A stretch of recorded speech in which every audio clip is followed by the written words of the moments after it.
تک کہ اللہ کے محبوب صلی اللہ علیہ وسلم نے فرمایا کہ دیکھیے یہ جو عورتیں ہیں نا یہ شیشے کی مانند ہے.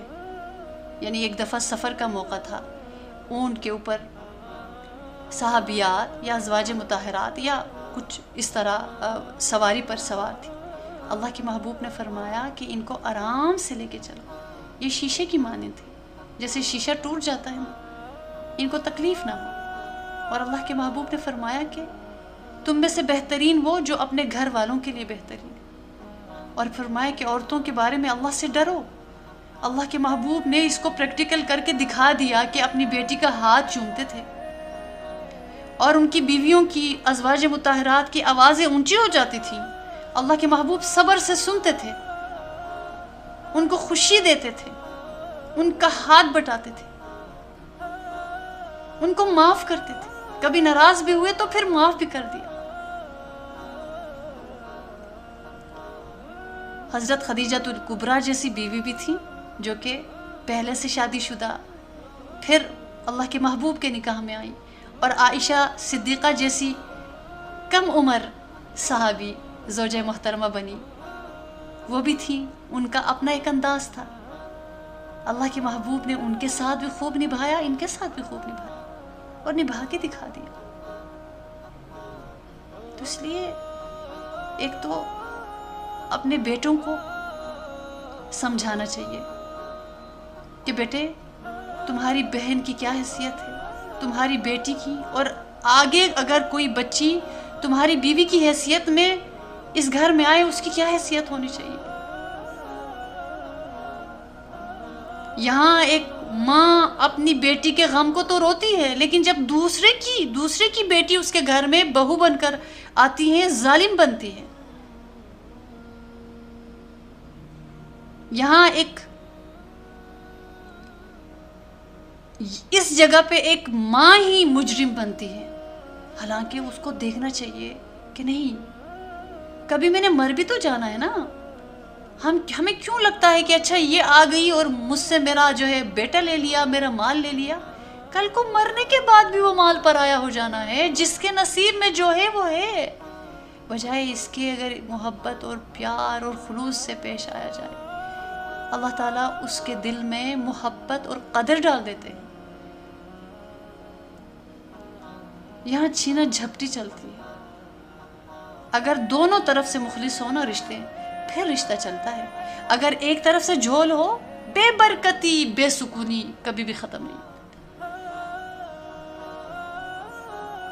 تو اس طور پہ اس وجہ سے آج کی عورت پریشان ہے، کسی بھی رنگ اور روپ میں پریشان ہے کہ میری اولاد نہیں ہے، میرا رشتہ نہیں ہو رہا، میرے میاں صحیح نہیں ہے، میرے بیٹے کی جاب نہیں لگی ہوئی، میرا گھر نہیں بنا ہوا. یعنی جو نعمتیں اس وقت اس عورت کے پاس ہوتی ہیں وہ نعمتیں مائنس ہو جاتی ہیں. جو نہیں ہے ان کا غم اور اس قدر شدت کے ساتھ اس کے اوپر سوار ہوتا ہے کہ اس کو کچھ نظر نہیں آتا اس غم کے. اور پھر وہ وقت گزر جاتا ہے اور وہ جو رشتے اس کے کہیں چلے جاتے ہیں، اس کے ادھر ادھر بکھر جاتے ہیں، دنیا سے چلے جاتے ہیں. پھر وہ گہری آہوں سے روتا ہے کہ ہائے، یہ میرے پاس یہ نعمت تھی، میرے پاس یہ رشتے تھے، ہائے اس وقت میں نے کیوں نہیں سیلیبریٹ کیا ان رشتوں کو، ان نعمتوں کو.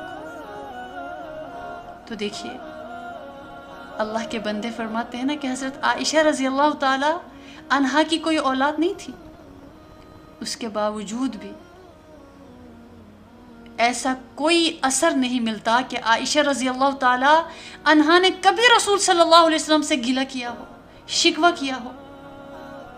بلکہ یہ بھی دعاؤں میں نہیں ملتا کہ یا رسول اللہ آپ میری اولاد کے لیے دعا کریں کہ میری اولاد نہیں ہے. مطلب ان کو نعمتیں اتنی نظر آتی تھی کہ ان کو اپنے مقصد جو ہے وہ پتہ تھا کہ میرا مقصد کیا ہے، اور پھر جس مقصد کے لیے اللہ پاک نے ان کو اللہ کے محبوب سے جوڑ دیا تھا تو وہ کتنا انہوں نے نفع دیا امت کو. اور اسی طرح اگر دیکھا جائے تو نبی کریم صلی اللہ علیہ وسلم کی وفات کے بعد اللہ کے محبوب جب دنیا سے تشریف لے کر جا رہے تھے، اس وقت ام المومنین عائشہ صدیقہ کی عمر صرف 18 سال تھی. یعنی رسول اللہ صلی اللہ علیہ وسلم کے بعد 47 سال زندہ رہی ہیں حضرت عائشہ رضی اللہ تعالیٰ عنہ. رسول اللہ صلی اللہ علیہ وسلم آپ رضی اللہ تعالیٰ عنہ سے بے انتہا بے لوث محبت کرتے تھے اور آپ انتہائی غیرت والی تھیں. ان سب کے باوجود آپ رضی اللہ تعالیٰ عنہ نے اپنی زندگی اسی رنج و غم میں یوں ہی نہیں گزاری بلکہ خود کو علم اور ادب میں مشغول رکھا اور بڑے بڑے صحابہ کرام کی معلمہ اور اسی طرح فقیہہ بنی، معلمہ بنی اور بڑا مقام ان کو اللہ نے عطا فرمایا. تو زندگی کا انحصار صرف ان چیزوں پر بھی نہیں ہے کہ ہم ان بنا پر اپنے آپ کو بدقسمت سمجھتے ہیں. ہمیں لگتا ہے کہ ہماری زندگی کا مقصد ختم ہی ہو گیا ہے. ہم اسی لیے تو آئے تھے، یعنی بحیثیت ایک عورت اسی لیے تو آئی تھی وہ تھوڑی سی بڑی ہو جائے، اس کا جہیز تیار ہو جائے، اس سے بڑی ہو جائے اس کے رشتے آ جائیں، اس سے بڑے ہو جائے تو رشتہ مل گیا تو شادی ہو جائے، اس سے اگلا اسٹیپ بچے ہو جائے، اس کے بعد اس کے بچوں کی شادی ہو جائے، اس کا گھر ہو، یہ تھوڑی سی جنت بس مل جائے. اسی وجہ سے دنیا میں ہم دیکھتے ہیں ہمارے پاس مسائل آتے، ڈپریشن، ٹینشن.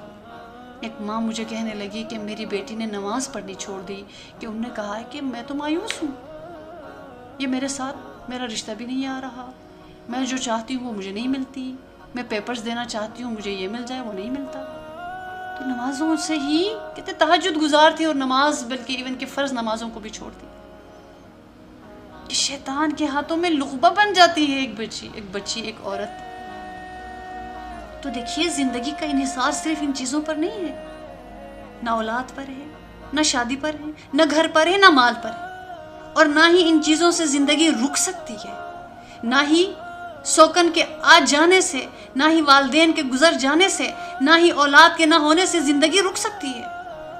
اللہ جو کچھ واپس لیتے ہیں اس کے بدلے اس سے بہتر چیزوں سے نوازتے ہیں. یہ ایمان ہونا چاہیے. بہترین نعم البدل عطا فرماتے ہیں اور نہ یہ دنیا مکمل طور پر کسی کو بھی مل سکتی ہے. کبھی کسی کو مکمل جہاں نہیں ملتا، زمین ملی ہے تو پھر آسمان نہیں ملتا. یہ نامکمل ہی کا نام دنیا ہے. کسی کو سب کچھ ملا ہے، صحت نہیں ملی. کسی کو سب کچھ ملا لیکن وفادار شوہر نہیں ملا.